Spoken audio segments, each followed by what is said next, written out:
Ես լսում էի ձեր խոսքը ելույթը դատարանների մասին եւ մի պահ գայթակղություն առաջացավ կամ փաթաթվեմ ձեզ ասեմ փաստորեն դուք այսքան ազնիվ անմեղ մարդ եք եղել ես էլ մտածել եմ թե դուք եք ինձ նստացրել փաստորեն էլիտաները համ նստացնում են մաֆիաները համ ազատում են ես էլ փող չունեի ճիշտ ասած նույնիսկ փաստաբանի վճար անկեղծ եմ ասում չէ բասիկ օգնենք մի քիչ ասել եմ չեք օգնել ու վերջը հետո իրականություն վերադարձա հասկացա որ դատավորն էր ձեր կողմից նշանակած դատախազնել մյուսն էլ վերջը բայց իմ մասին չի հարցը դուք կառավարության ծրագիր եք բերել ինչպես իմ գործընկերը հարց տվեց նախորդ բոլոր կառավարության ծրագրերը որ բերվել է փաստորեն երբ որ հարցա տրվե չարածի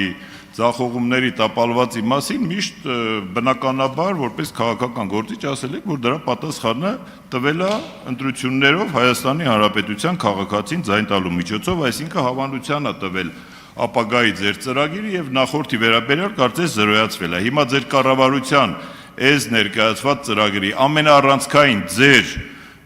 ճաշակով կամ ձեր պատկերացնելով ամենաառանցքային 2-3 կետեր նշեք, որոնց չկատարումը կամ ձախողումը դուք կհամարեք տապալում կառավարության համար։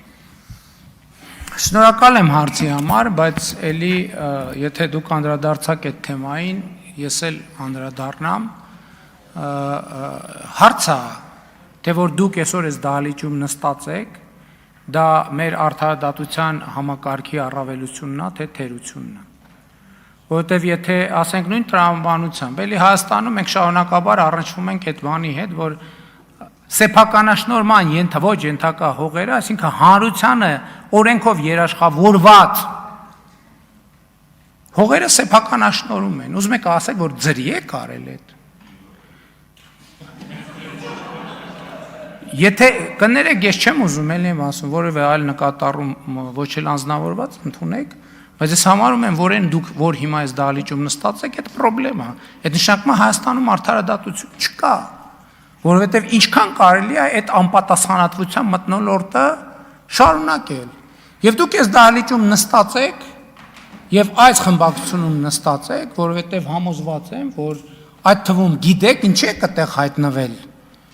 Որովհետև գիտեք, որ հենց այս շրջանակն է, որ ունի համապատասխան ձևերը գիտի, թե ոնց մարդկանց օգնի, որ նրանք պատասխանատվությունից խուսափեն։ Այստեղ սեթևետելու անհրաժեշտություն չկա։ Էլի եմ ասում, ես ոչ մեկին չեմ ցանկանում, այսինքն նկատի ունեմ անձնավորված նեգատիվ բան չունեմ ասելու։ Բայց այսօր դատախազությունը, ես չգիտեմ, դա ձեր ժամանակ ա եղել, ձեզնից առաջ ա եղել, ասենք 4 տարի չարչարվում է, որ Վանաձորի կենտրոնական զբոսայգին վերադարձնի հանրությանը։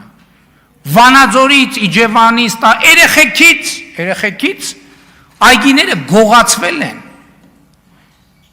Երեխեքից մանկապարտեզներ են գողացվել, դպրոց, ես չեմ ասում այդ բոլորը դուք եք արել։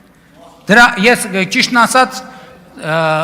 ձեր գործի բանը էությունն ու բովանդակությունը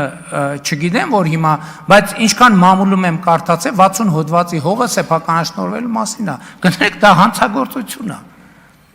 Ինչ վերաբերվում է ծրագրին,